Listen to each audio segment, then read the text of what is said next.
Senator John McCain spoke for many nervous Republicans on Sunday when he said it's time to stop the debates.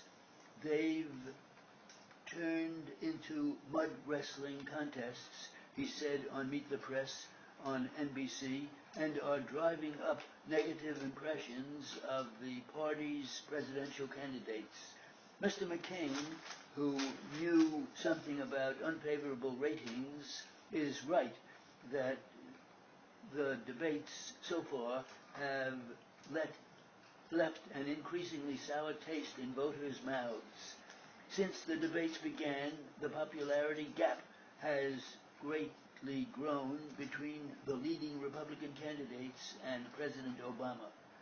But that's not simply because the candidates have increased the intensity of their attacks on each other, nor is it curable by cutting back the mud fighting as Mr. McCain suggests.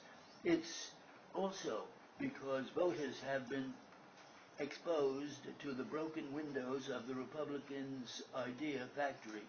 The value of debates is to put the candidates on stage to air their ideas.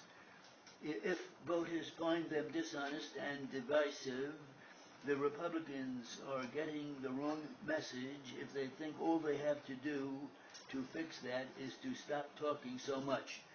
Consider some of the bold ideas the country learned about in just the last two debates in Florida leading up to Tuesday's primary there. Newt Gingrich wants to build a lunar colony on the moon in just 8 years, and he seems to believe that the private sector can be induced to pay for it. He wants to convene a gold commission to get the country back to hard money, which should shackle the economy to a single commodity. He wants to end multilingual ballots, disenfranchising millions, promote an uprising in Cuba, and end the capital gains tax, which would allow millionaires to pay less of their income to the government than the minimum they pay now. Mitt Romney promised to get millions of illegal immigrants to self-import, apparently by making their lives miserable. He would veto the DREAM Act, which would provide a path to citizenship for immigrant college students and military service members. He would refuse to extend any government help to struggling homeowners while repealing the Dodd-Frank law that finally regulated the banking practices that led to the housing crisis. The debates that Mr. McCain so deplores also gave voters a taste of the incompetent candidacies of Herman Cain, Rick Perry, and Michelle Bachmann. Helping to put an end to them, they have properly marginalized Ron Paul and his cranky libertarianism.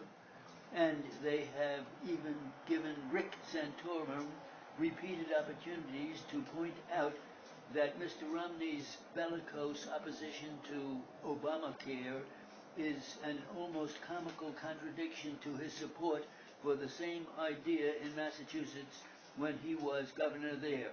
Mr. Santorum's strong debate performance hasn't given him more recent traction in the primaries, though. Most of all, the debates have shown the complete lack of interest by all the Republican candidates in the issues of economic fairness. While the candidates argue over their investments and their complex tax returns and who can cut taxes for the rich the most, the contrast to Mr. Obama's newfound voice on shared responsibility could not be more clear. The long series of debates are an open window into the failed policies and dubious values of the Republican Party. No wonder some people want to close it.